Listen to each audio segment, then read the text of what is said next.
wants to try to recap the last session for a hero point. It's up for grabs. Everyone starts. Do we all start at 1 today, which all is a new start at thing? 1. Or Yep, back to 1. 1,000? 1 whole hero point? I guess I could try. So we started off right after a failed, not a failed, team attack from the attack did work. May and Levlin. It did succeed. It just wasn't very effective. So coming right off of that, most everything else was no. We did pretty well, and we killed all the guys in white suits, didn't we? Or we got them down pretty low, I think. I think we got most of them, but then more showed Some up. of the mobs down. We didn't actually hurt Booker at all. Yeah, that's not what I was saying. We definitely didn't do damage to Booker, but either way, we got a reprieve. They were all dead. We got a reprieve. Bestie did her little Matt Demon call, and he helped us out a little bit. Had a moment. They had a moment. It was kind of like a fever dream. It was pretty cool. There's no proof that it actually happened, though, so... Well, no, especially because we went back in time, so... Exactly. So we got Only another chance a few. No. to not jump into a battle, and that's basically what we did. Given our second opportunity.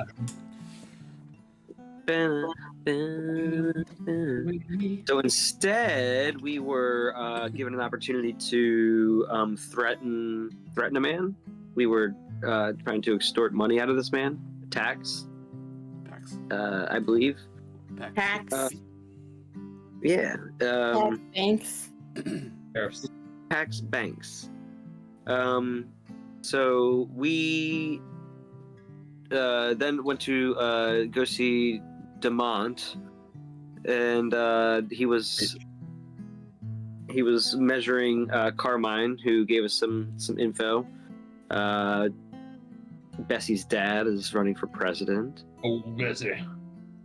We were basically just kind of pushed in the direction of just doing what we've been told, which is threaten the man. So we decided to instead Leave. yeah. What's the word? I'm gonna need to what your vehicle? Commandeer. Here. Commandeer. That's it. We commandeered the Bankin On Love, and we took his family with us. Not like hostages. They were willing. Unskamed. It was all willing. I mean, they're gonna die otherwise. A willing commandeering in the middle of the night as you guys aboard the Bankin On Love, along with Pax and his family, Lindsay and Garrett. Garrett. Who's taken a liking to Levlin, as it were. You guys head out to sea. So, you guys are heading for open sea. Pax is your navigator in these moments. You guys have knowledge of where this meeting of the spirits is supposed to take place. But I am gonna need you guys to make.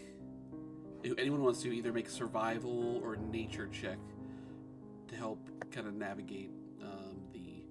Survival or nature. Ooh. I'm gonna leave this up to the professionals. It's survival or nature, and that's it. That's it. 21.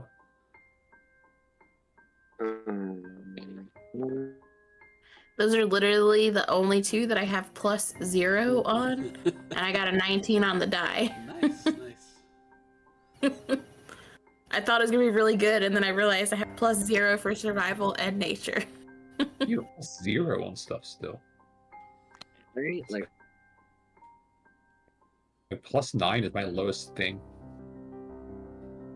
You're trained in everything? well, I got a 19 on the die, but like I'm not trained in everything, but Like Nice, don't close. intimidation's a +4, nature's a +0. Ooh, 19 plus 17. That sounds all right. 6. Wow. I did take untrained Yeah, 36. improvisation die. Oh, that's why. So like, I think it boosted everything a little bit. So like nature, religion, and survival are +0.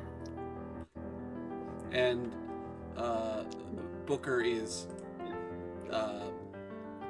opting not to assist in this. Is that correct?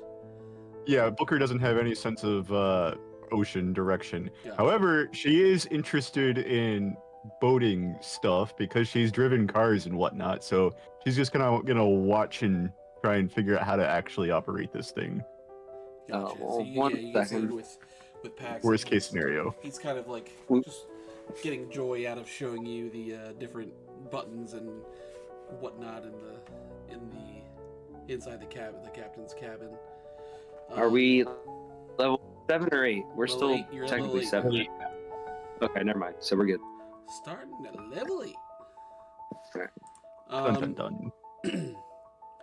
So you guys have at this point, you have a little bit of downtime as you guys are traveling on the water. I'll just kind of tell you where people are, and you can kind of decide what you want to do. So Garrett is spending most of his time petting Levlin on the dock. I'm sorry, on the deck of the ship, just kind of near some rope and netting and stuff. Lindsay has her arm entwined in Pax's arm, and he's at the helm of the boat now, obviously. Dano standing at the back of the boat, a bottle of whiskey in hand, just staring back at Mercola, which is slowly kind of disappearing as you guys head away. And Wilbur is leaned over the side of the boat, feeling a bit queasy with the fast and nautical Me nature too. of the travel. Well, in this moment, what do you think you guys would be doing or talking to, or what do you want to do at this moment as you guys kind of just are traveling the seas? I guess I would be, since Garrett's being kind to Levlin, I would just, Up in the face. I guess I would just try to not so much like take this as a teaching moment, but just let him know that what he's doing is the right way to treat nature and to be kind, and kind of just give him gentle guidance in that direction, that he's heading in the right direction if this is the way that he treats. Gotcha. He's petting Levlin lovingly but very vigorously, just out of excitement. And he just says, "What's her name?" Doggy. What's her name? Yeah. Her name is Levlin, but just so you know, she doesn't like it when you pet her so hard. She'll teach you quickly, so you might just want to watch out. Just be a little more gentle when you pet her. He says, "I've always been into animals. Daddy says we ain't got time for pets at home, so I'm gonna get in as much petting as I can with this one, but I'll be careful." Absolutely. But yeah, like any animal, she is just working on instinct. So she can seem sweet one moment, and the next she might not. So always be ready for it, Garrett. And he nods understandingly, and he looks up at you and he says, "Daddy didn't tell me why we had to rush out in the night and leave town. What's going on?" Just don't you like the ocean? I mean, I love the ocean. It's just he seemed pretty worried when he came and got Mommy and me. Yeah, I like the ocean too. We just decided that your dad had a beautiful boat, and we'd all go out for a sail. Well, that's nice. I mean, yeah, it's always nice to make new friends, isn't it? Yeah, I think your dad was just worried because we met in a strange manner at night, but we're all fine now. Yeah, don't you just love the rhythmic waves? So nice. Go to sleep. Let Levlin let Levlin's purr just Make a deception roll for me, please. all right. So deceiving. Go down. 7 plus my 15, 22. Yeah, so you kind of alleviate his concern a little bit, but he says, Daddy says one day I'm gonna have to be the man in the house, and I just hope I can live up to him, make it back home. I haven't been out this far before. Oh, well, think about the furthest out you make it.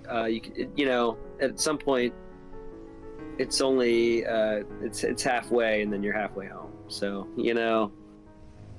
we're about I don't know. I'm high, kid. What's that mean? Conversation's too deep for me, man. No, so what I really want to say to the child, I suppose, is, well, this boat ride is really in hopes that you don't have to be the man in the house sooner than later. We're trying to make sure your dad's around for you. Well, that's great. Well, just let me know any way that I can help. I'll do the best that I can. I may be little, but I'm dedicated. I work the boat with Daddy any chance that I can when he lets me. All right, little first mate. Thanks, Garrett. I appreciate your dedication to the Bankin On Love.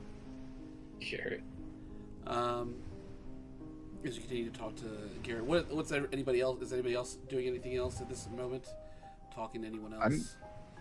I'm gonna head over to Wilbur and just kind of Yeah, you are. rub his back a little bit in my hard, not saying much of anything, just kind of looking out to the horizon beside him and just doing my own weird way of comforting him. As you rub his back, Occasionally scratching you with your claw. Oh, sorry. Just more palm than claw at that point, but as you're rubbing his back, and he's like clearly not feeling well. It seems like he is maybe perhaps right before you came over just vomited over the side of the boat. And yeah, let it all out. he's just like, I sincerely apologize.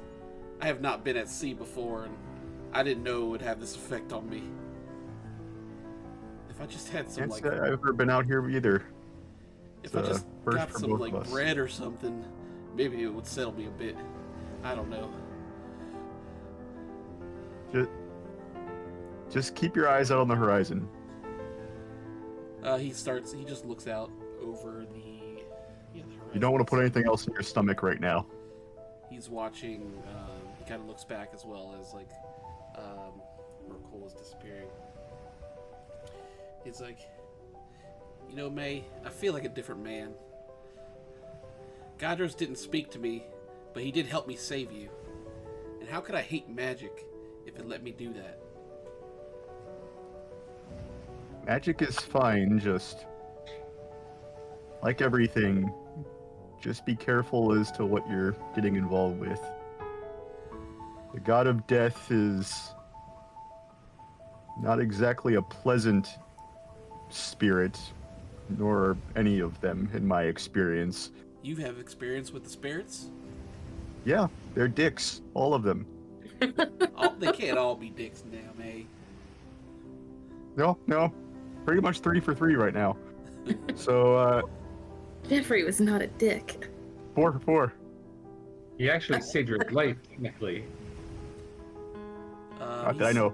He says, well, I know I'm not a member of the Bygone Order, but with Straub gone, maybe there won't be a need for an order much longer. If the Rusted Watch is right, the return of magic as the rule of law may be on the horizon.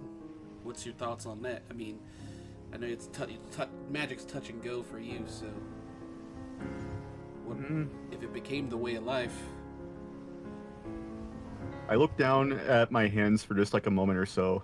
It's not that I necessarily reject the idea of magic. It's just that some things you want to be careful with. As with magic's just like anything else in nature. There's good, there's bad. But no one should be persecuted for who they are. or what has happened with them. People should be judged by their actions and their actions alone. I think that maybe this is atonement in some way, or I don't know, maybe I'm just trying to find a proof that I deserve to exist. But I think that if the world gets to be a little easier for everyone, including everyone magic, I think that there's nothing but a gain. I think you're right, I don't know. and I've definitely got some atoning to do, but that's why I'm here. So hopefully we can be on that journey together, you know? Kind of grab his hand with one of mine. Well, I guess we're in this together then. Yeah, you are. Great. Make a diplomacy check for me. Diplomacy. Ooh. That's a nat 1, so that gives me a natural 3. Okay. You grab his hand, and like your claw comes through a little bit. You scratch his hand a little bit. Yep. And He likes it. he's like played it a little bit rough there. Not even really realizing what I'm doing there. I just continued. He says, "I don't mind." Oh, Yeah. you're coming. I'm happy. You're supposed to be in bed. I have a question. Knowing that we're going to face these gods and stuff, and that it's pretty treacherous what we're about to do, I want to use the radio on the boat to try to contact my father. The radio on the boat? Yeah. But I want to do it in such a way that they can't identify where we're at. I don't think that there's There's no tracking for that, right? I can just talk on like a channel. You could just talk. You could definitely just like pick a channel, start talking into it, and see what happens. Yeah, I'm gonna say this is Rebecca Barton calling for Wait, what's my father's name? Calling for Beck Barton, over. General. For daddy. This is Rebecca Barton calling for Beck Barton. Mommy, And I'm just gonna do that. Mommy, Yeah, it's got food on it. Make a perception check. Mommy, notebook. As you'll have to like be right next to Pax and see 30. 30. Because I liked this notebook because it had a bunch of food on it. Don't eat it. Okay. Pax turns to you and says, in a voice that I don't remember I gave him. I think it was just my regular voice. Do you have a voice? Why are you trying to reach out to the general? Unfortunately, I can't have this conversation right this second. She's gonna be way too distracting. So can we just pretend that I'm still trying to reach while Mike does something and I get her back in bed? That's fine. Okay, I'm sorry. What's Drace doing Can't- in this Can't moment? think straight right now.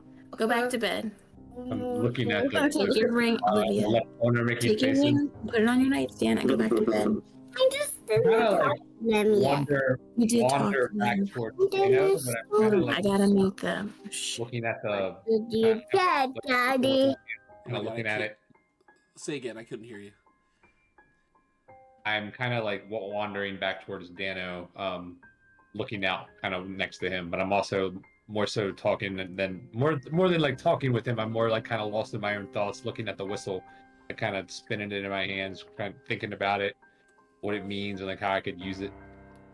As you walk back towards Dano, he's taking sips of whiskey, but he's also like slowly singing what seems like a shanty to himself as he's drinking and staring off.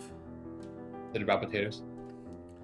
It's not about potatoes. It's just it's about it's kind of like it must be something that he had from Fate when he lived in Famia, like kind of something that was Like a leave her Johnny kind of thing, or a bones in the ocean kind of thing, or I don't know the Bones of the Ocean one. I do know the other one, but it's more melancholy.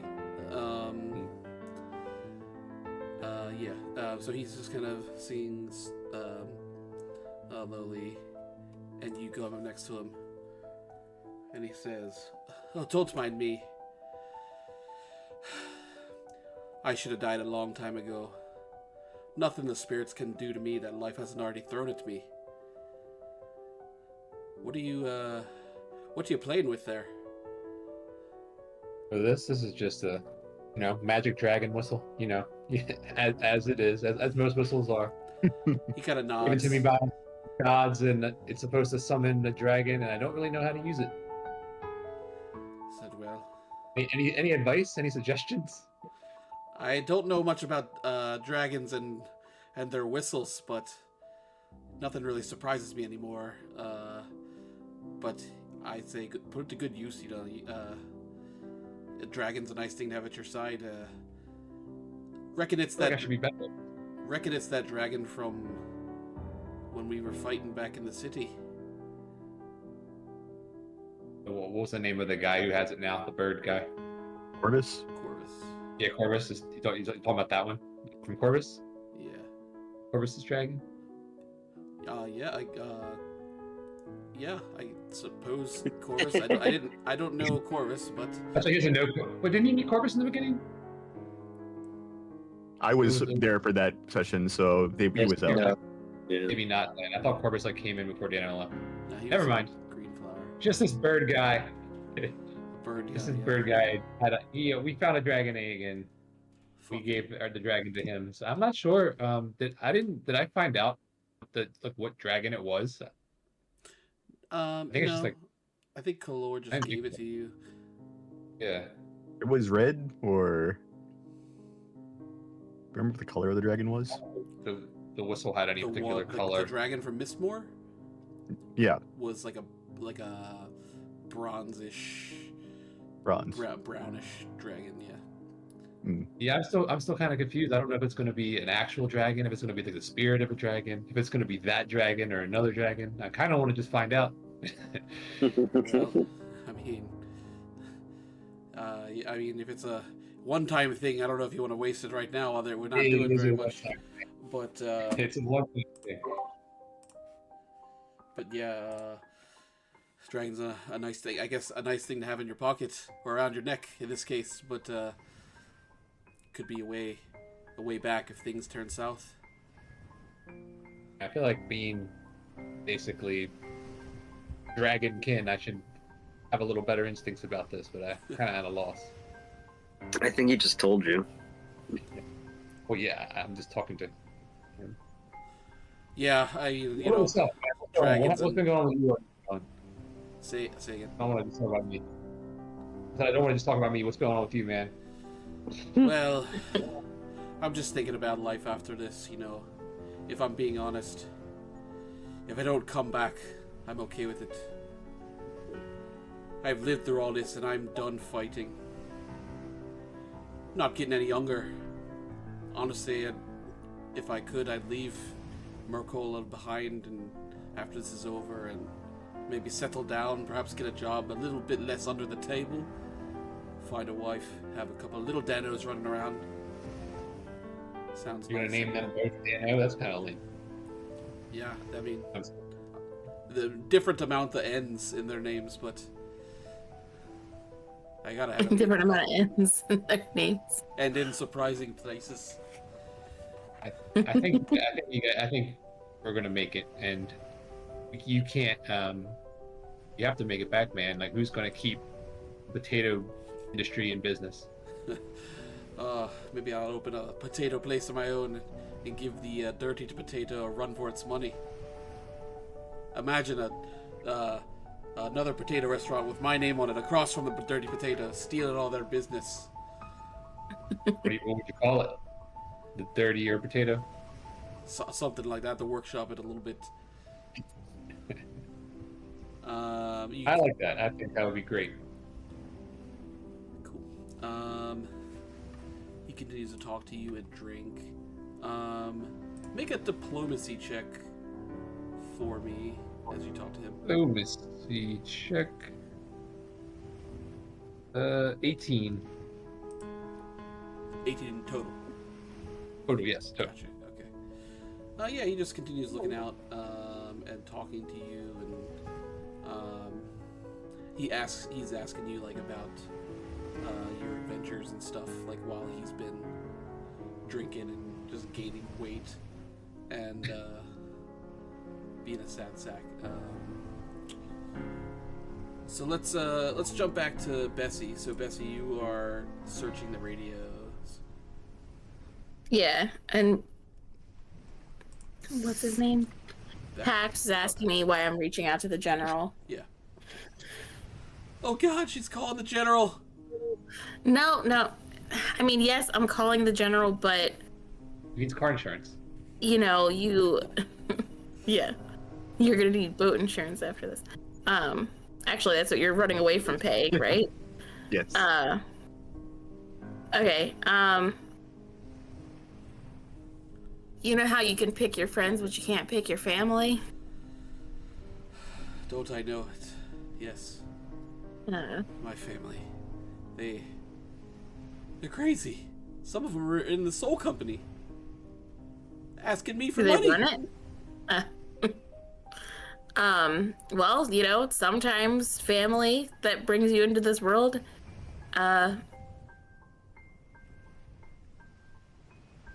become generals and try to run for president and try to do the things that everything I stand against. So, can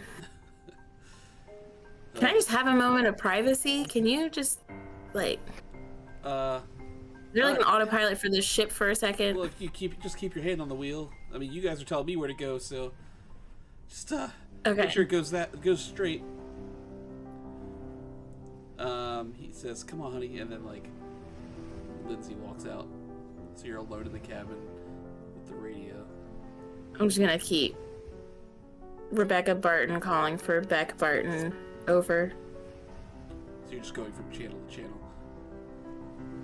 Well, no, I probably stay on a channel for a minute, because if I'm going from channel to channel and someone answers, then how will I hear it? Right. Okay. That's what I was. I'm like, yeah. So like I'm just saying that every couple of seconds on the same channel file, because I imagine that if someone hears it and they try to tell him and then I switch channels, then I'll never hear it. Like, knowing what I know about just growing up and stuff, I would like to think that I would, being in like military school and stuff, like, or trainings of some degree from my father, that I would know like the channels that they would most likely use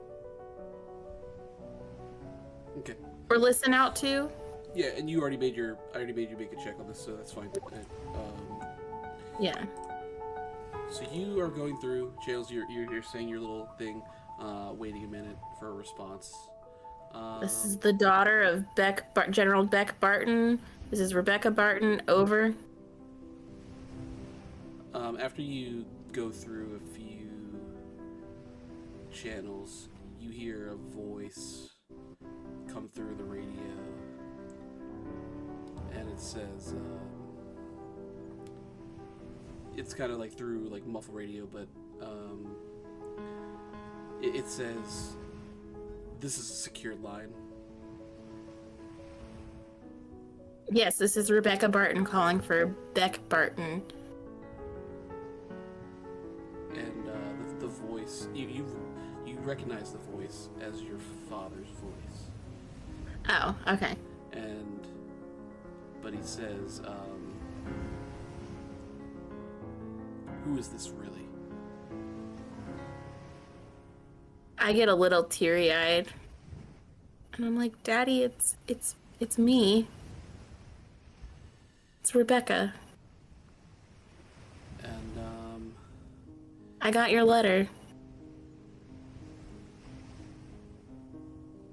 He says, Because I found a letter in yeah. his office or whatever. Yeah. He says to you, you came home? For a moment, I'm not there anymore. Well, what made, he's a little taken aback. And he says, I was gonna send it to you. I didn't know where you were. Father, do you really follow everything that the Shroud is doing and President Shroud was up to?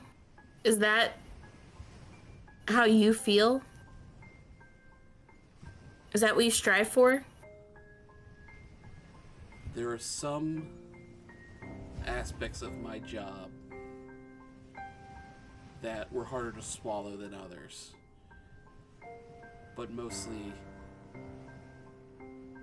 I mean, have you seen the things that magic kind can do? Doesn't it scare you? It enthralls me. For every bit of destruction that a magic person can do, a non-magic person can do just as bad. There's cruelty in any person's heart, but there's also kindness and love and taking every magic person away takes away so much opportunity for people that have kindness and love and innovation and just ways to go about like tradition. And it's just, you really want to throw all of that away? You want to erase it from this earth? And then I get a choke and I'm like, you want to erase me from this earth? He says, of course not. I've been looking for you, but with my role, it's been difficult, and now Straub is gone, whether you want to call that a good thing or a bad thing, and the people are looking for someone to step up. Maybe there's a way back. I mean, Can I make a perception check? Do I believe him? You can make a perception check if you like. It's a 22. Like, do I feel like he's just saying, like, shooting smoke up my ass, or that he really feels this way, or? You seem to get the feeling, like, you can feel and hear, like, the emotion in his voice. Like, it does seem genuine, like, shock and surprise that he was able to reach you, and he just is kind of falling back into, like, how you haven't seen someone in a while and you kind of fall back into old behaviors that you may have had, like when you used to talk to someone or whatever. Like, that's kind of what's happening to him. He's kind of just like seems like he's back in a conversation, a little bit argumentative with you, because you guys have always been a little contentious, but seems genuine. And he says again, he's like, maybe there's a way back. I mean, you came back. Like I said, Not in the way that you want it, Father. maybe not, but things are changing. President Straub is gone, and he did have a certain way that didn't jive with everyone, and I feel like there has to be some kind of way back, some kind of compromise that can be made, so everyone's just not killing each other. Your brothers are out there bearing arms now, and it's scary. I don't know where you have been, but it's scary sending your 3 sons to war against an unknowable enemy. I'm gonna get a little angry and be like, you wouldn't have to send them to war at all if you didn't push us, Father. If you let us be your own person instead of just following in your footsteps. Well, maybe that's true, but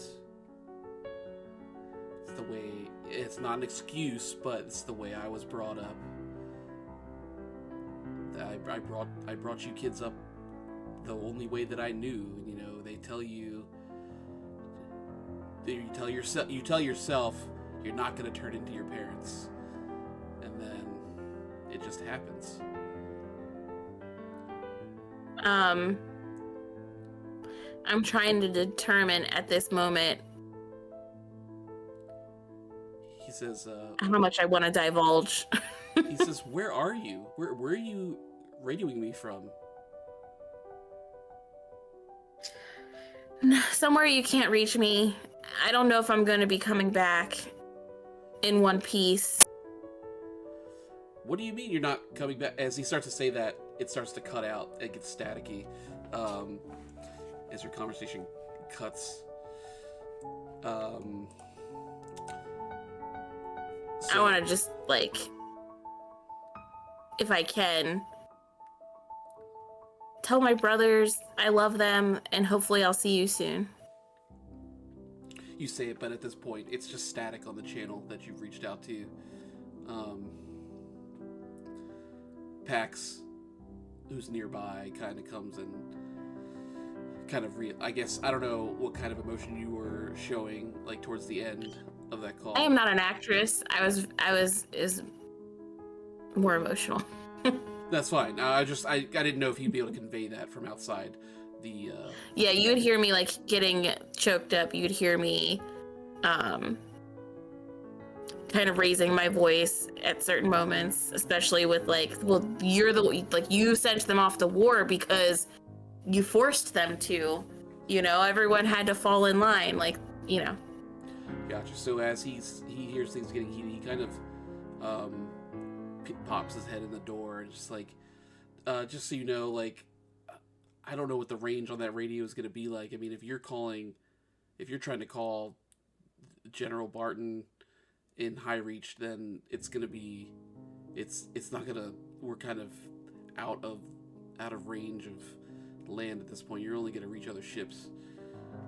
That's fine. So I'll just like step aside so you can take over. But I do want to kind of convey to, like, I don't know that my father is going to necessarily do the same things that President Stroud did. You're going to convey that to everyone, you said? To the feral hand. Right. Yeah. Gotcha. Okay. Cool. But we're I didn't not necessarily in your tell. head, or- I didn't necessarily tell him what role I've played in all of this. Liar. But did you say I'm a liar? But Withholding information is not a lie in and of itself. his omission. He did not ask if I killed anyone. That's true. I'm sure he did not. Well, are you trying to hide this from him until we kill him? No, we're not gonna kill him. It's just not something I want to say over radio. Like, hey, Dad, I've murdered like a bunch of guys. That So let's let it be a surprise when you're stabbing him in the heart. Are I'm we not- saving the disgrace plan? Because we can still keep that going, especially if we're going into more of an election season kind of situation. It's more like if he really needed to dig up the dirt of what's been happening, he's gonna find out. Whether it's me telling him or can we say that? No. Okay. Nope. It cut out before I had a chance to like say anything else. Yeah, I don't know. I just, with us going to this like meeting of the gods, I felt like I needed to hear my father's voice. And Sounds kind of laggy to me, but at the very least, well, I'm telling you guys about it. I know. No, I meant more like you're raising some flags as to, well, we're going away, and here's our last Oh no, until, but you know, it's just look at it this way. All we have to do is humiliate, beat up, or intimidate, coerce a few gods, and then we can go back and you can deal with all your family stuff. you know, maybe you At least you have shouldn't a do family any of the thing that you can At least you have a family that you can sort of go back to. We'll see if he wants me back, or if I want him back. You know. Wilbur steps up and says, "I think at this point we're all family." And he puts arms on like Luca and Drace's backs. Mm. We have all the family we need right here. Sure, buddy. Wilbur. You're still a pickup truck away from being a bad guy, Wilbur. I don't know. Or you still need a few more acts of. Yeah. Hey, leave him alone. I mean, May seems to like you, or has obviously taken more of a liking to you. So there's that. So again, there's good things going your way, but I still got I mine. don't know. I'm definitely keeping an eye on you, Wilbur.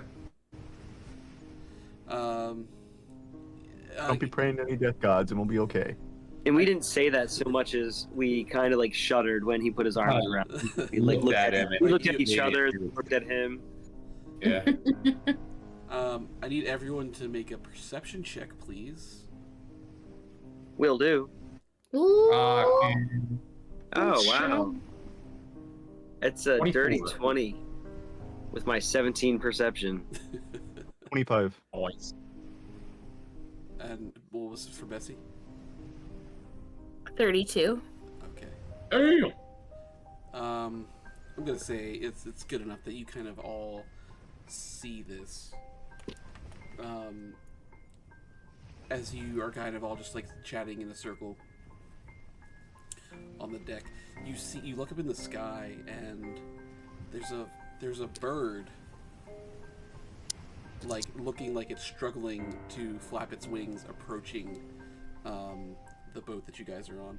And the weird thing about this fucking bird is it's like brightly colored, like it's like brightly colored red, yellow. It's heading towards the boat, and it like literally like it's high. Pull out my gun. Sorry, it comes and it like swoops down towards the boat. Like it's gonna just kind of like Don't shoot it, crash land on the May. boat. What bird is it? It's like it looks. You're like saying don't shoot it? It looks like a Yeah, parrot, it's like a macaw. It's obviously a macaw, and it is dying. It is struggling to fly. You're just gonna shoot it? You're going to just not. You're going to just let the random crazy bird that's out of place just approach us while we're heading. As you just kissed Wilbur, I'm pretty sure. Is he not just a random redneck that we picked up from a fucking bar? Yes, and I tried to several times already. Yes, you asked me if I trust this bird more than I trust Wilbur. The answer is yes. The bird comes. I'll put the gun away and not shoot the bird as it gets on the deck. Yeah, well, keep your gun No. focused. I'm fine with that, but like, don't shoot it. You know, like, I mean, maybe this thing will like polymorph into something else. It's always possible. That's but part of the reason I want to shoot it now. What if it turns to a whale and sink the ship? benefit of the doubt. Come on. Like, sink the ship. Olivia's back. All right. Classic Ooge. So this. I'm sorry. What's going on with this bird? Did you shoot it? Is it on the boat? Does it look aggressive? What's going on? It's flapping its wings like it's struggling, and it's high up in the air. But when like it kind of it's over the boat, it kind of dive bombs like towards the boat. Dive bombing flying thing coming towards us. Well, like it stops try to, flapping, so it's like it's coming down. I try to because- catch it. Okay, you try to catch it. Make a athletics or athletics check. Is it athletics or Sure will. acrobatics? Either one. Is it like dive bombing like it's falling, or is it dive bombing like a peregrine falcon attacking? It's not good either way. It's an 8. It's it's not like it's attacking. Like it's falling out of the sky. Okay. Can I telekinetic hand to catch it? To try and catch it? You can tell I can't check. Can you? How fast is telekinetic hand? It's 30 feet, but it's one unattended object. But I just kind of want to telekinetic hand hold my hand to like ease it down so it's not plummeting. I'm trying to think of like if mechanically that works, because if you just hold your hand out, it could smack it like a piece of concrete.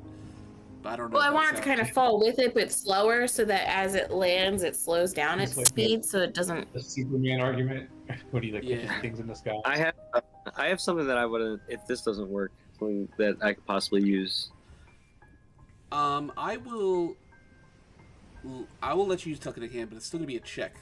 Okay, so I'll let you roll either athletics or acrobatics. DC is gonna We'll do be acrobatic. The DC is gonna be. I'll lower it to 20 because you're using him to magic. 24. Oh. Okay, cool.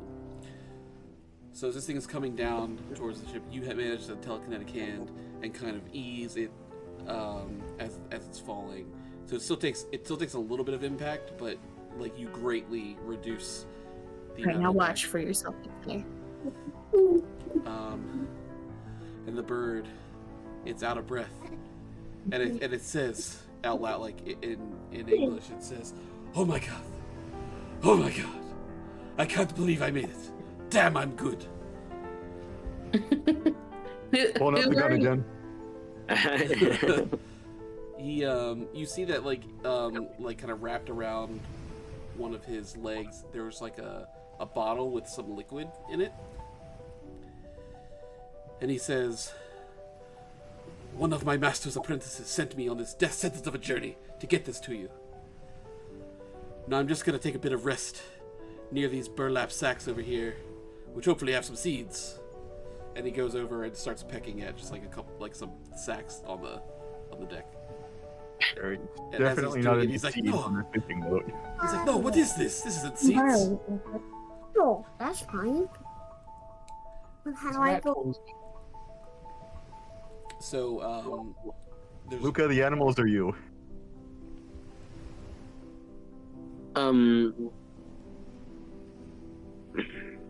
We'll read the paper first. What was it? It was a vial of liquid, isn't Oh, it? yeah. Or is a paper? bottle with liquid inside. There's a note. There's a label on it that just has like a little heart just drawn on, like handwritten on there. Who's your master? Bug? Little Macaw? My master is Orchid Pickering of the Laughing Fox Coven. Ah, that makes sense. My name is Skeech. It is a pleasure to meet you. I have traveled far to deliver this to you. Thank you, Skeech. Your journey will be in vain. Yeah, we don't have seeds. Sorry, man. I don't know. He kind of just like he claps on his back, like very unparrot like onto a burlap sack, and it's like his little talons are just up in the air, and it's like his wings are just out, and he's like panting like a dog. Who was his We gotta have master something. again? Orchid. Who? Orchid? Orchid Pickering, the witch. The witch. Where'd you come from? Why are you so tired? You just left shore like an hour ago. I mean, we're outside of radio communication, Yeah, you and guys have traveled some distance. we don't know how far out he's been flying since Orchid. Yeah, can we give him some water and like feed this guy a little bit, whatever we have? Yeah, you could definitely feed him some. So I'm sure that Pax Some has some bird. rations like bread and there's Yeah, definitely Pax, drinking give him some of water. your family's food. Take it out of Okay. your son. I didn't He's a have much little time to bird. press. He won't need much. You're a Garrett, real sit down bird. wherever you're I don't eating. think it's. This is not even a real bird. This is like a Like one turning into a Yago. bird. He's just like, Yeah. a parrot isn't really meant to fish. It's been difficult, and I don't think I Weird could... they end up on boats so often. He skitters around a little bit after he like eats a little bit of bread and drinks a little bit of fresh water. He kind of sees Levelin and kind of flaps away. He's kind of like doing those like half leaps on the deck. So he leaps away just to kind of hide from. Don't worry, she won't. Not here. Maybe back on mainland. She'd think about it, but she understands the law of nature out here. You guys are both. You're good to go. Don't worry about it. It seems like she doesn't really like birds. I'm just kidding. Don't go near her. She's definitely gonna eat you.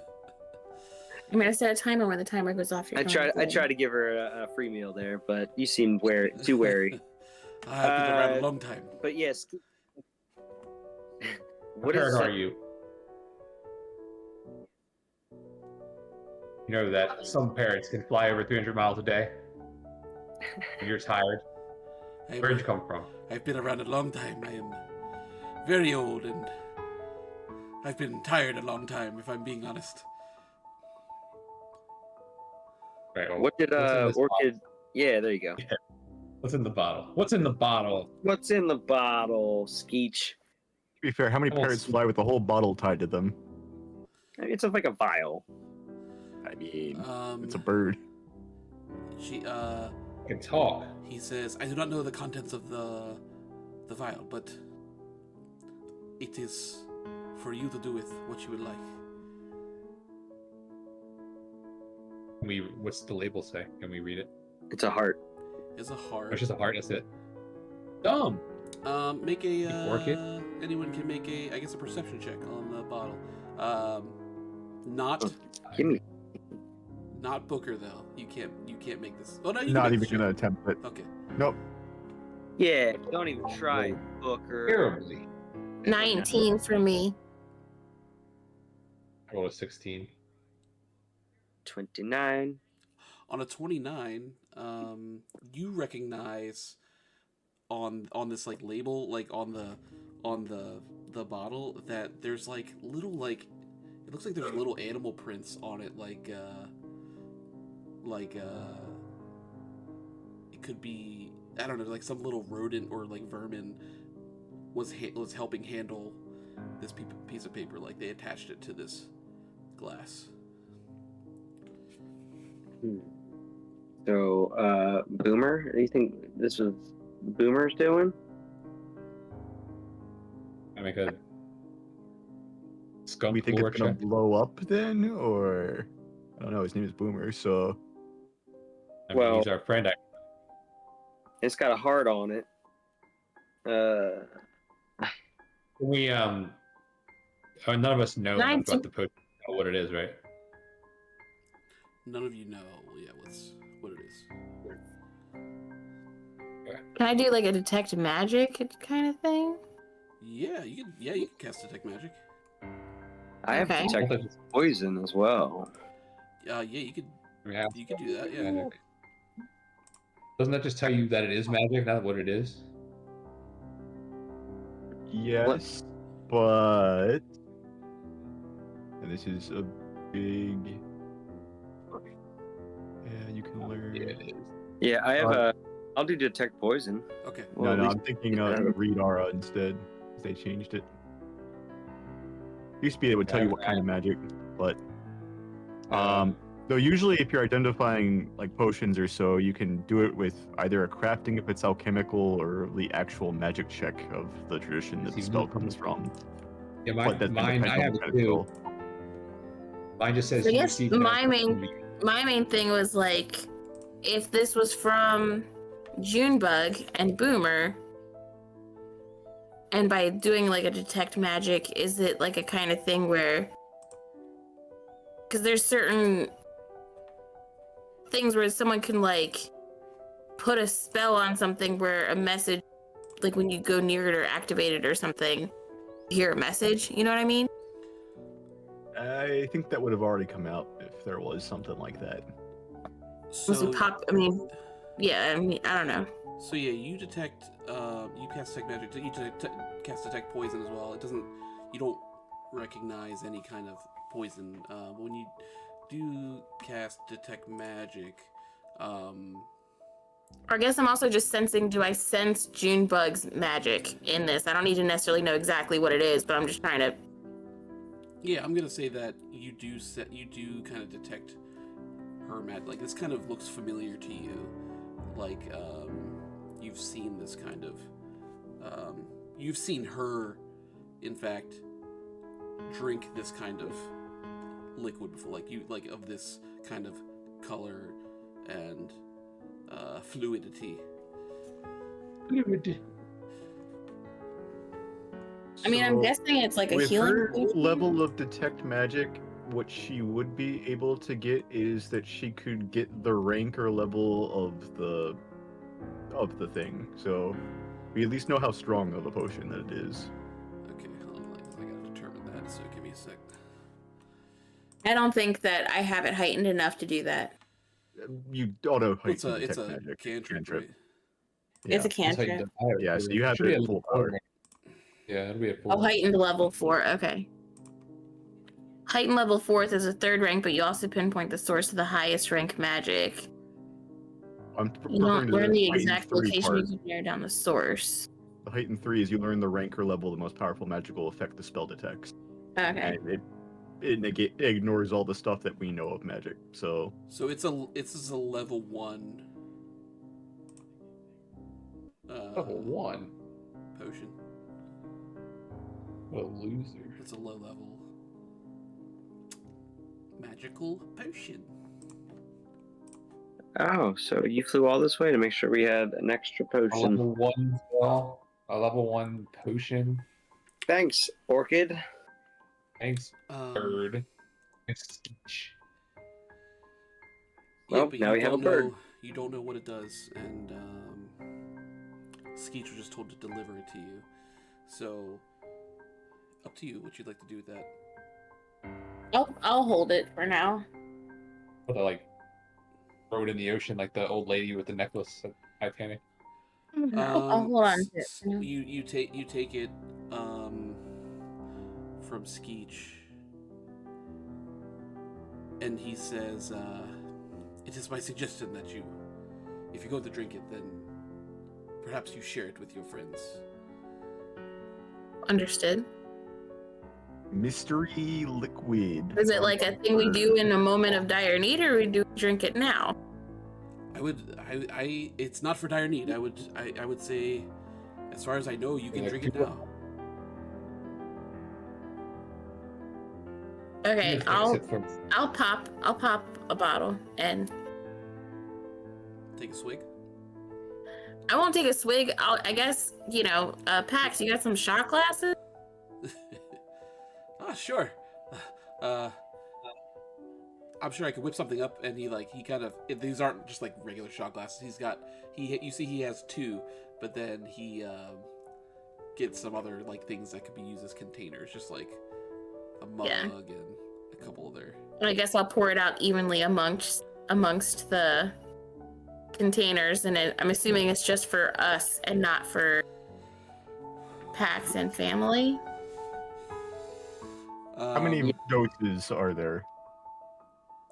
It looks like there's enough for maybe 5.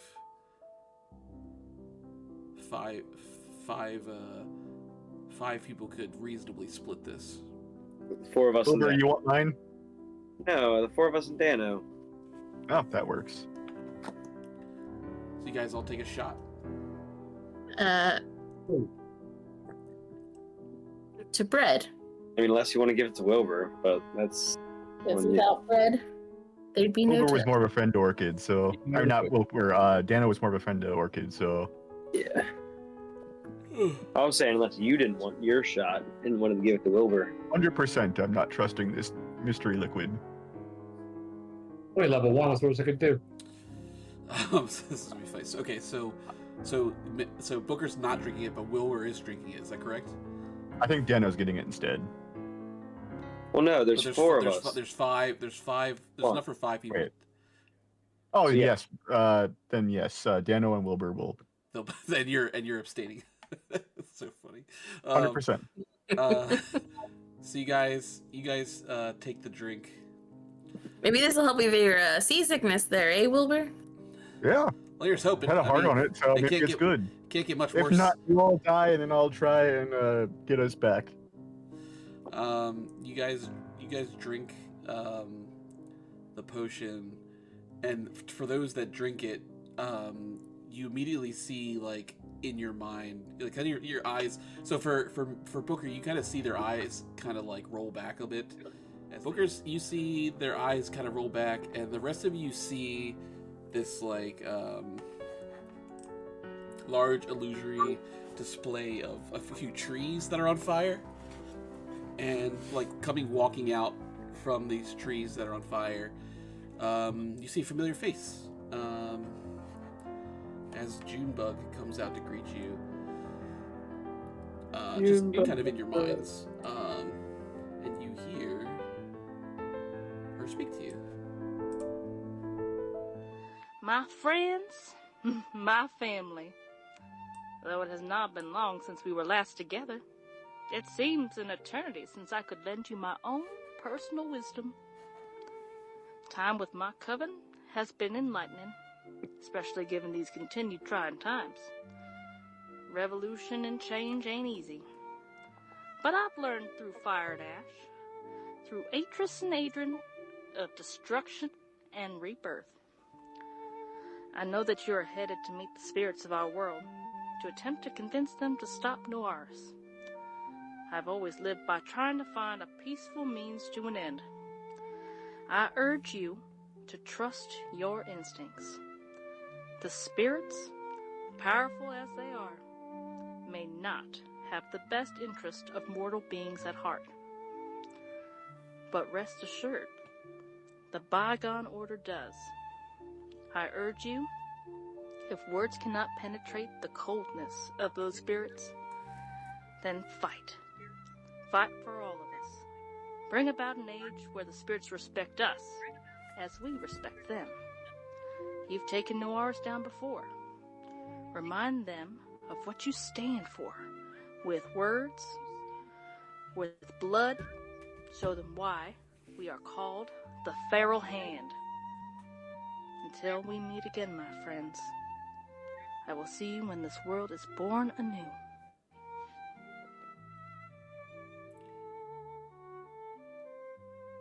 It kind of fades out as your eyes come back.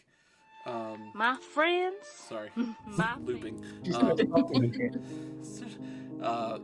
comes out, and well, Wilbur comes out of this, and he's like, "Well, who the fuck was that?"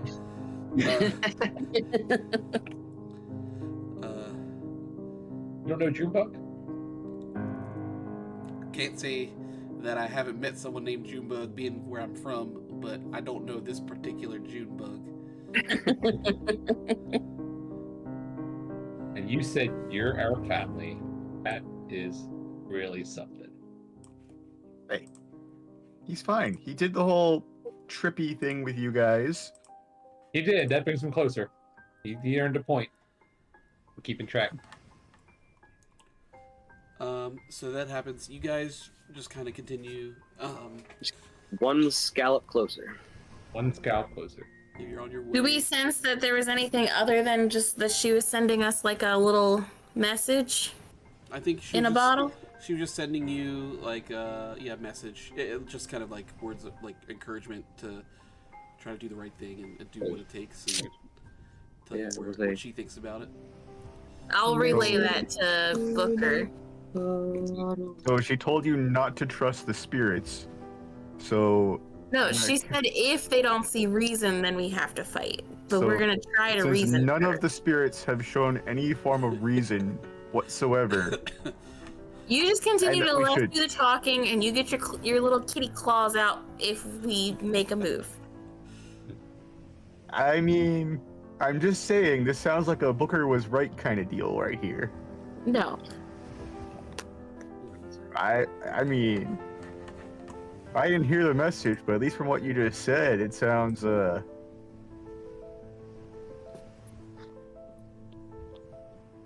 did say fighting is definitely in the cards, or might be in the cards. fighting is in the cards. You can't trust the spirits. They don't have humanity's best interests at heart. I mean, I feel like these are points that have been made at some point in time.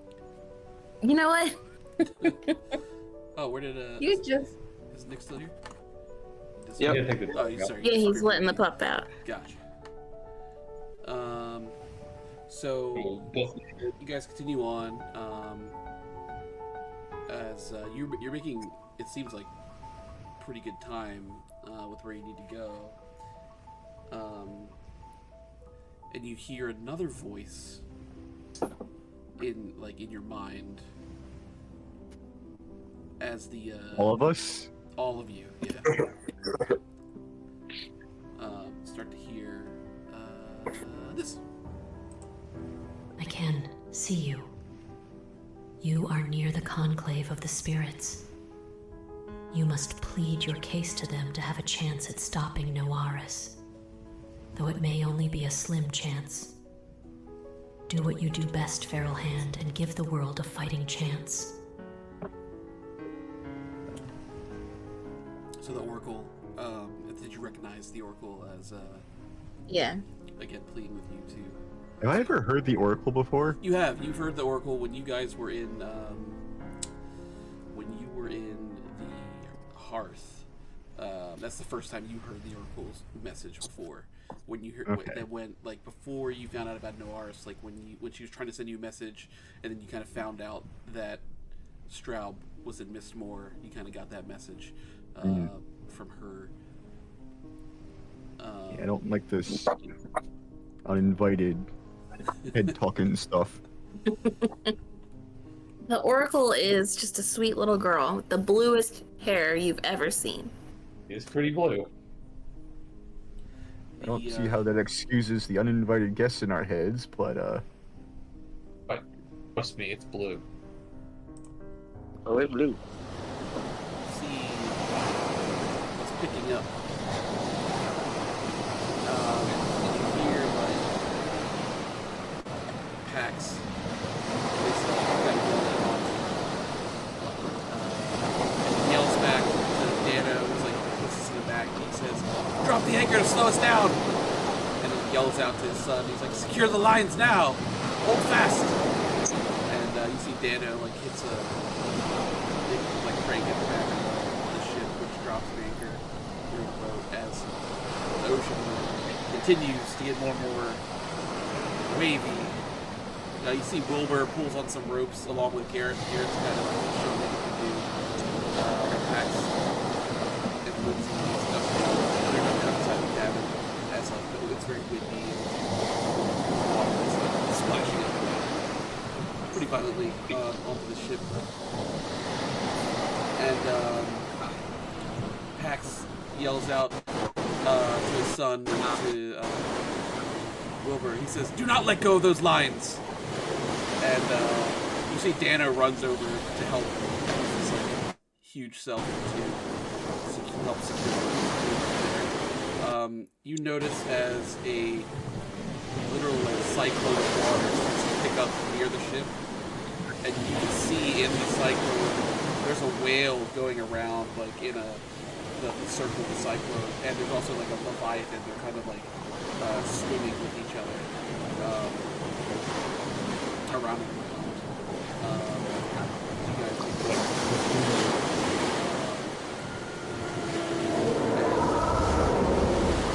I don't suppose you have a whaling harpoon on this, do you?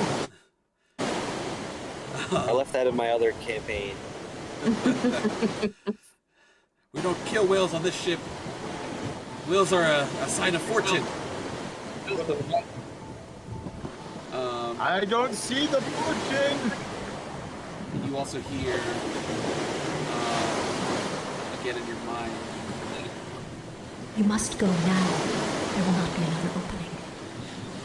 as you hear the Oracle plead to you to go for it. like as they're like, it seems like in the cycle of water, there are these like little ripples of air and space where you can, and like you can see that on the other side of this wall of water, there is like an open space, so like there is like a place that you can traverse to.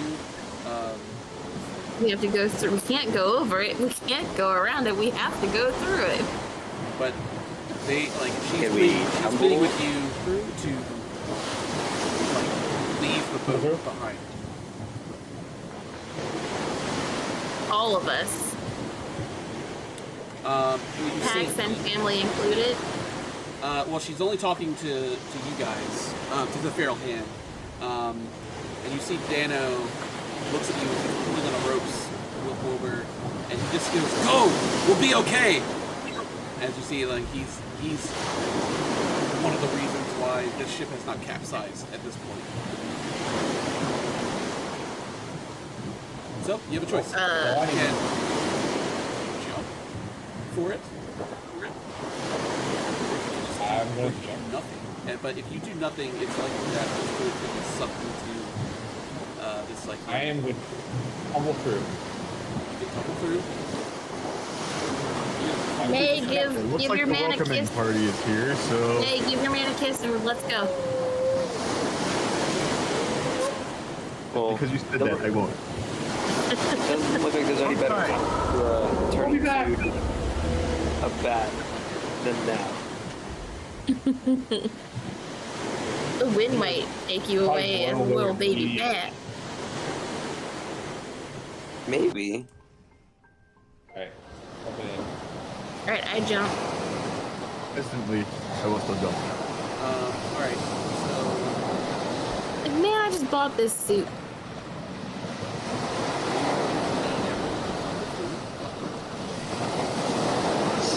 sorry, I'm gonna lower the noise just a little bit so I can hear myself.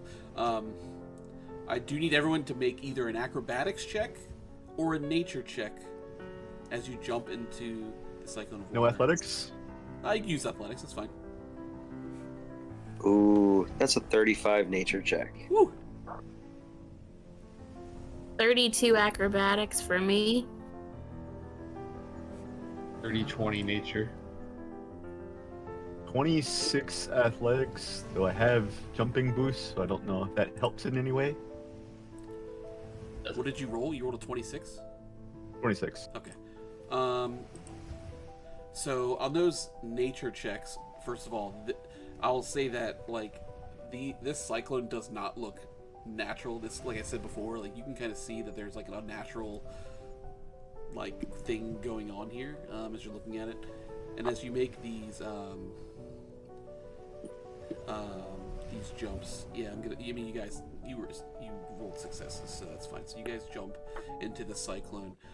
You kind of make it through like a little air gap, but water's still rushing all around, and there's literally, you can see as you're almost like being guided in it as you slide around. It's like the funnest fucking water slide you've ever been on. But you can see like there's literally like an open cylinder of air, where the water looks like it's literally blocked off around it. So there's like this cylindrical fucking pillar of air that goes all the way down to the ocean floor. And on the ocean floor, there are stone bricks making up the floor. There's a little bit of muddy sand and stuff around. Standing near the edge of the wall of water, kind of like far from where you guys are, there's a tall, dark-skinned, bald man in dark gray, like tattered robes, standing perfectly still. Booker, you can make a perception check.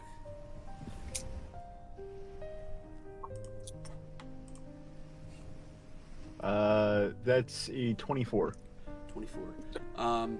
So you haven't seen this guy before, but you can recognize from the eyes that you've seen before in a vision that these are the same eyes of the bear spirit that you saw the last time you were in the hearth, like when you were sleeping. So believe that you behold before you the spirit of death, Godros, standing perfectly still. You see next to him, there's a man with a head of a goat, just kind of crouched down, kind of just like waving his hands in the sand. He's like, from a distance, like he's like blinking from stance to stance, so like you see him crouched, and then like the next second he kind of flashes and he's sitting down on the ground with his legs crossed, and next thing he's like down on one knee, just kind of feeling the earth, and then he's standing. He's kind of blinking from stance to stance, very quickly. And I think that Bessie would immediately recognize. Yeah, that's my boy. This is Matthew. Walking out from behind Matthew, you see this stout, red-bearded man with a big hammer slung over his shoulder, also standing there. He's in a full leather apron. Let me see here. I mean, you know, if you want to know who these people are as, like, kind of I reveal them to you, you can make a religion check if you'd like, or you can just tell me. Like, you may recognize them just by their descriptions alone, like who these people could be. Up to you guys. Asshole 1, 2, and 3. Is it Mitvian? Is the guy with the hammer? Midvian is the spirit of the forge. So yeah, so like you kind of recognize this may be the embodiment of Midvian. You also hear from above. You hear a falcon flying high above, and it plummets straight down to the ground and explodes into bright green leaves. And they just like. Can I shoot this bird? You want to shoot the bird? Yeah. It literally like this one like Oh, also the dive birds. bombs, but like it intentionally like into the ground, and it like bright green leaves and stuff like explode out, and they're like little patches of grass and stuff kind of jut out from where they land, and when they come up, you see like a young green-skinned girl standing in this place. Delia? This is Could be wrong. This is not. I have not made it to my gods yet. Hold on. Yeah, she does. She looks at you, Luca, and like just winks at you as she. It's Uena. That's right. My fault. Yeah, it's Uena, yeah. Definitely Uena. Or Wena, I pronounce it. That's my girl. Coming out from behind Godros, there's like these two children that are playfully chasing each other. Each time they take a footstep, like one of them like leaves behind like molten stone where they stepped, and the other one just causes the stone to like blacken and crack under their steps as they're running around. Atris and Adrian. Yeah, you recognize as the twins. As they're just like fucking around, like shoving each other playfully, and Fuck yeah, man. and then lightning descends from the sky and strikes the ground. As a pale-skinned woman lands perfectly on 2 feet near the others and kind of glides her way back. We've seen her before. She's done some What? damage to bars. Purple Nurple. Yeah, you've all seen her before. This is Matthew's mother, Kazor. Kazor. And then like as they're all kind of walking, the time you like see figures come out from the water, there's a large, muscular, white-haired and white-bearded man wielding a trident who literally walks through the wall of water onto the stone floor. Alongside, he's sitting next to a young woman with pale skin, blue hair, and she has like anglerfish lights that jut out of her shoulders. And they take their place next to their kin. Genera and Typhus. Typhus, yeah. Typhus in the flesh. Sexy. And then you see like, you know, Thor, where he summons the thing. I don't know what it's called. When he like what is it called? Bifrost. Yeah, when he summons the Bifrost, so like you see that kind of thing happen as this rainbowish light comes down, and a beautiful woman with red hair and a golden dress. She's got some sunflower, like a sunflower crown in her hair, appears. There's Zelia. Zelia shows up. And then landing with a metallic thud, just like violently landing in the middle as a metallic thud. Noaris. What's that? Say again? Go ahead. Yeah, it's a woman with bronze skin. She has clockwork hair. She sneers at you as she walks back towards her family. And then you see a man with just the head of a dragon, but has like large wings, and he's flapping, and then he lands softly on the ground near the others. Well, I assume that's my boy finally. Yeah, there's Kalor. They're late to number. You also kind of just hear this. So this is all you see. These spirits have gathered here. You hear a ghostly noise kind of overhead, and there's like some wind inside the cylinder that seems like it's trying to communicate with you, but you can't really make out if it's saying something to you or what it even means.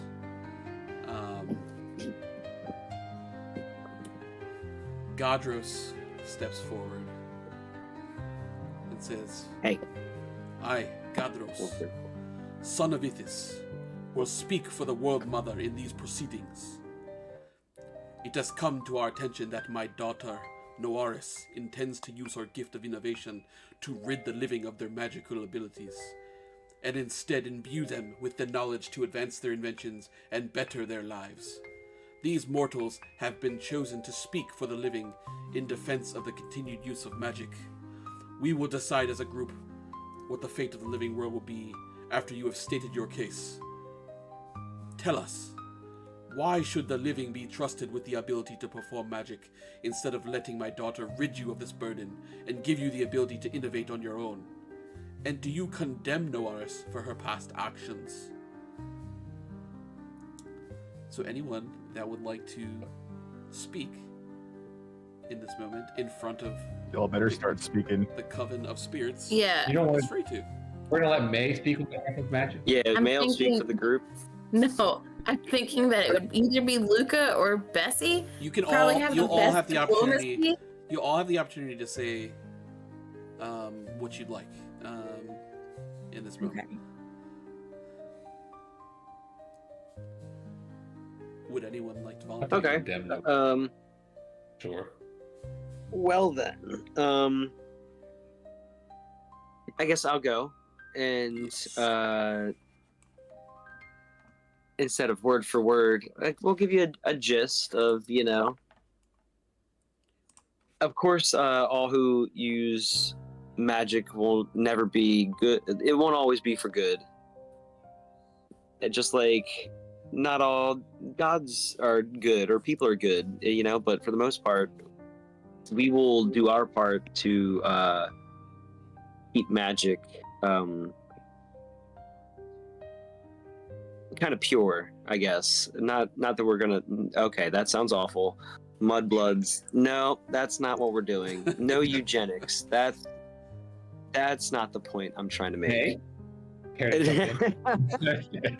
No. But we will try to keep the evil out of magic. And anytime we hear something going on, we will try to fix it but everybody deserves a chance at magic, that's all we hope for, is just to keep it alive, not to let it run rampant or anything, but we'll keep an eye on it to make sure that it isn't used for evil too much, Yeah. I mean, it exists. Who are you to meddle in? Go ahead and make a diplomacy check for me. Unless you're being deceptive, you can make a deception check. Or if you're being sincere, then I would say make a diplomacy check. Or performance. Let's You can do performance as well.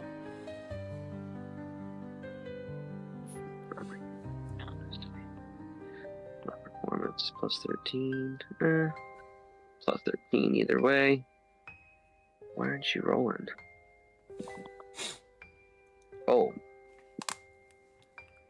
It's a 27 diplomacy. Okay. So as you say this, Genera steps up and says, "We are to trust the mortals to not do the wrong thing. Has that worked out for us before?" And Uena steps up and says, "You, most of all, Genera, know what mortals are capable of." Yeah, and anyone else who wants to speak at this moment? Are the gods and mortals? I'll not speak next. Right. I see May about to go off, and I'm like, Before you Thank you get too much for- into it, I just want to let it be known that I do not hold Noaris accountable, because that was also the final question that was asked. So, like, I'm not mad at her, or will not hold this against her. Sorry, go for it. Definitely hold it against her. I'll be like, first and foremost, thank you so much for having us. We're honored to be with all of you today. You know, there's places for everything, right? You know, it's not Everything. what Noaris was doing. While it may be advantageous for humankind going forward, there are plenty of magic people and species that will be hurt by this. We have Corvus. I can't remember what type of species that is, but there's all kinds of species that use and rely on magic that you're eliminating from this whole picture that I feel like is unjust. You know, there's times and places for these things and for people to wield these types of powers, and obviously it comes with like a set of responsibilities for each beholder, but no matter it be a magical advance or a technological advance, misuse will be had no matter what. It's, you know, instead of eliminating it altogether and then eliminating all of these magical species, perhaps it's more of a limitation and not an elimination. You know, there's certain gods or goddesses that just freely give to anyone who asks and butters them up the right way, and then there's some that, you know, there's certain, you know, pros and cons to, or I guess there's good and bad in all walks of life, and you're ripping apart a whole piece of the balance of this world, which is all the magic and the magical creatures that are in it. Do I hold Noaris accountable for her actions? Her actions led to the death and torture and mistreatment of so many people. I think something has to be said of that. If it's for the greater good, at what cost? Make a diplomacy check for me. Or you can do performance if you prefer. I'm gonna use my hero point. I'm gonna use a hero point. With this? Because that was a 2 on the die. Okay. Oh, jeez. Okay, for Oh. performance, that is a 24. A 24. Okay. So I still rolled pretty poorly, but So you say this, and Kalor kind of pushes forward a little bit and says, "I know Corvus and his people, and they can be trusted." And can or can't? Can be trusted. And then he steps back, and that's all that really gets said in that moment. Do Drace or Booker want to say anything? You really want me to go last? You can go now if you want. Okay. I'm ready. I'm gonna message you and be like, Booker, I swear Nope. to God, you have to have Nope. chill. How dare you take the high ground in this situation? The sheer hypocrisy of saying that humankind can't handle their magic, as y'all are going around and using magic to gatekeep magic. Your advancements of humankind are genocide and enslavement, outright extinction of magical creatures, and that it's only okay if I'm looking over at Galadriel, start using it to kill in your name? What gives you that right to say that you have all this all-seeing force here? How absolute dare you in this? Yes, I hold Noaris accountable the same way I'd hold any mortal or any other person accountable for. Well, what person goes around and decides that a freaking genocide is their way of boosting someone up? Have some goddamn sense. Make a, intimidation roll. Intimidation it will be. Intimidate the gods. I will use the hero point. Oh, the gods have some goddamn sense. Have some goddamn sense. Nat 20. Nat Ooh. No. Nice. 20. So 3 intimidated. to a nat 20. For a total of 37, if that matters. Yep, you see that Noaris, who's standing next to Gadros, just kind of like half looking at you guys while you're talking, and she kind of just like elbows Gadros like on the side and says, "Told you they were fragile." And Gadros kind of like, That's rich coming from you! and Gadros like doesn't shudder or snicker or anything. Like it's taking this very seriously and kind of just like moves his arm back, and he doesn't say anything about decorum or anything. They're totally acceptable of your manner of speaking to them and whatnot. So, Drace, if you'd like to say any words, now would be the time. I think Emma wants to go. Emble. She speaks for Levlin. Do a nature We'll roll. all be better off if the mortal world and the immortal world stayed separate, and magic already exists. And by interfering, by interfering, and by taking magic away, all you're doing, like adding innovation, is just taking out one thing for another. Not really doing anything separate. You're not going to change human nature, whether we have magic, whether we have innovation. Humans are going to be humans, and nothing you do is going to impact that, whether we have magic or whether we don't. So it would be best for everyone if we kept in our world and you kept in yours, and we just on our own separate ways. We can still be friends. We can still, We can clean up your own damn messes. separate but equal, not eugenic. Going segregation instead of eugenics. Have you ever heard of separation of church and state? Kind of like that. Like we can live in our world and you can live in yours, and we can still be at peace with one another without you interfering. It's not going to change anything. Stay away. What Drace is basically saying is, I thought of this place called Hogwarts. So we just keep it separate. Yeah. I mean, if they're going to interfere and take away magic and replace it with innovation, it's just substituting one thing for another. How's it any different? Go ahead and make a diplomacy roll. 26. 26, okay. You diplomate son of a gun. I'm the shit out of it. Okay, so I'm gonna say, first of all, I'm gonna award each of you a hero point for your arguments and for playing along. Okay, so you've made your arguments.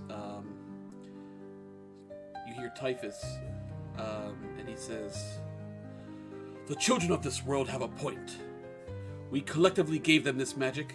We cannot allow one of the higher beings to go unchecked and interfere.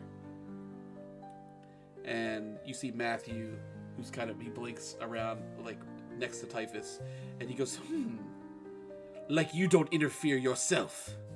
Tell me again how 4 mortal beings even survived jumping into a cyclone on the open sea. And shit. Kazor says, these mortals saved you, my son. And Matthew gets in her face and points a finger in her face and says, oh, like you saved me? And Kazor takes a half step back. You see Mitvian steps up for the first time and says, so what if they sound convincing? We can't go let the mortals take or make the decisions for us. And then Atris, one of the twins, just goes, yeah, let's kill him. And the other one, it's just like, or let's just drop this water on him and see if it crushes him. And Look at the bends. And then Atris is like, yeah. And then Gadros says, children, enough. Noaris, daughter, speak. And she shrugs her shoulders and says, mortals are fickle, fragile things, as I've always said. We cannot let this persuasion of 4 mere humans set the standard for us and the entire world. But, as always, I defer to the World Mother. If it is her ruling that my actions must stop, I will abide by this ruling. And you see Gadros kind of like leans his head back as the wind kind of picks up. And he kind of, you see him like his mouth moving, but you can't really hear. But he seems to be like whispering to the wind. It goes on for about a minute or so as he's doing this. And then he says, a ruling has been made and a deal struck. The mortals will not be stripped of their magic, at least not on this day. The World Mother thanks you for the journey here and for your persuasive words. And then Noaris says, if this is truly the end of her ruling, then the meeting is adjourned.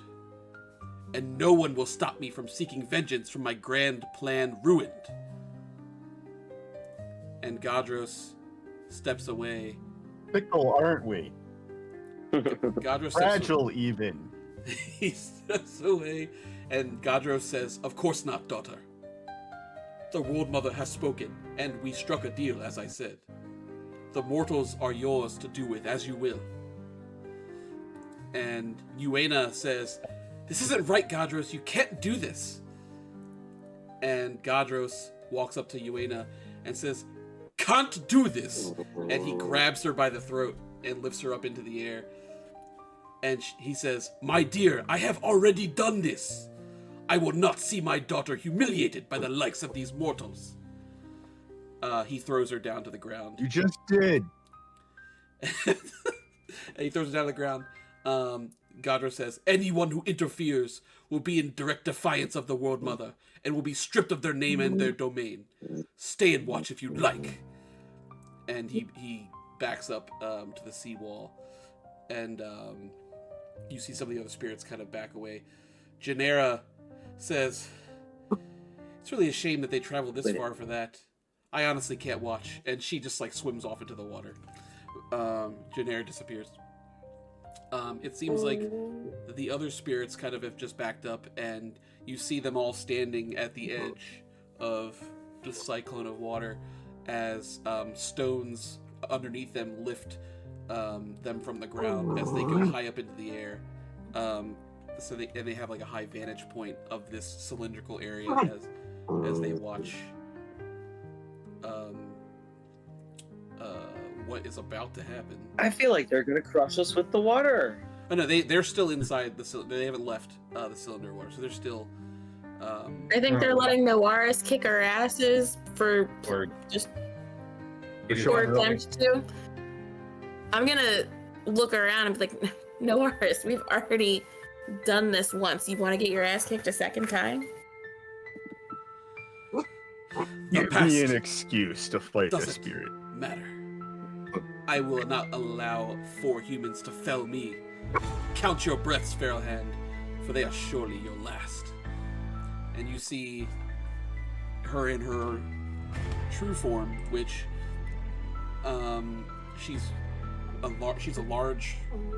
larger than you guys are, and you see as like the clockwork in her hair and all around her body starts to like fuse together and like tighten into like these long coils as they cover her face and like her body, so it looks like she's got coils of metal running all around her and surrounding her. And with that, I'm going to need you guys to roll initiative. So, Cocked. I'm gonna reroll. battle cry. Remind me what that does. I get a free intimidate check against her as we roll initiative. Okay. We'll see.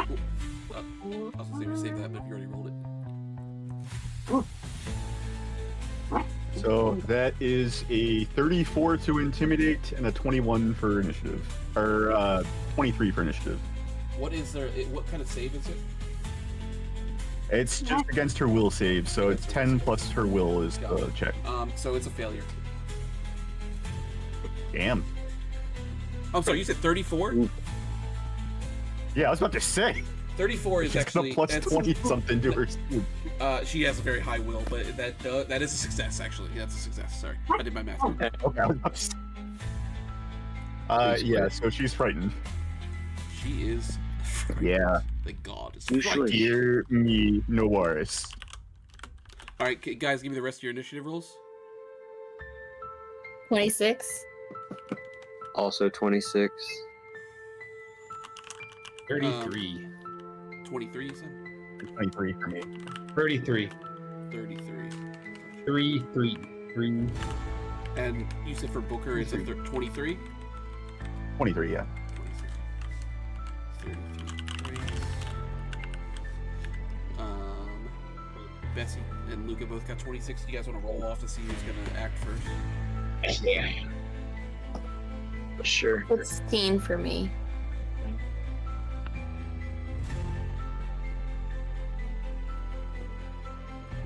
Such a fucking... That's 7 on the die. Okay. So, Yeah, are we adding something to it, or just a flat roll to see who? Flat roll, just Oh. to see who's good. Alright, let me roll for...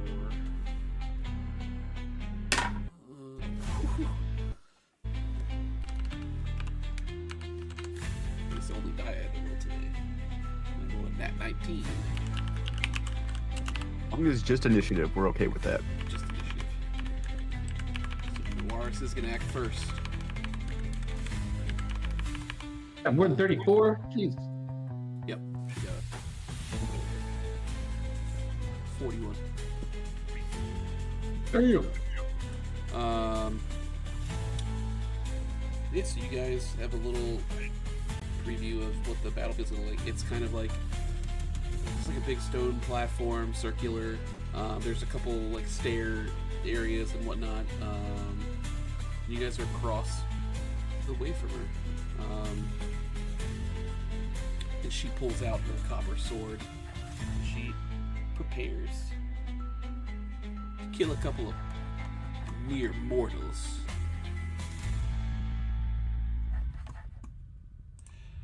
I think it's where we're going to end the session, actually. We'll start next time with this battle. I don't want to start it now, so... see you guys. Cliffhanger. I got some things to think about. About to cast so many clouds. You know what space is on this arena? There's so many clouds you can put on here. Space. I made sure there was enough space for you to have some clouds. I'm gonna put so Go many full clouds. spellcaster size. Yeah, so, Okay. She's like 90 feet away to start. she's far away. I mean, to be fair, it's her turn to start, so she will probably be a lot closer. Spells Right. that She go probably out. has good range. Hopefully, she wastes a few turns getting closer. I Oh have my god, 120. I'm gonna waste 2 turns just to get in range of her. Well, that's why she Alright. moves closer to us, and then we completely wallop her. I can shoot an acid arrow at her. She is far. But yeah, it's been a lot of fun. I have like an ability to like extend the range of my spells, and I also have spells that are 120 feet at default, so I can like cast She's them like hard. 90 feet away or something crazy. I can go up to 150 feet if I wanted to. Like About 85 feet, Yeah, she's pretty 90 far. feet. She's far away. Oh, yeah, she, you're she was fine. with the spirits, and you guys were across the way. So How did you get AI to sound so much like Kirsten? I'm impressed. it wasn't AI. That was Kirsten. That's not like I was her. gonna say it sounded like it was her. Her.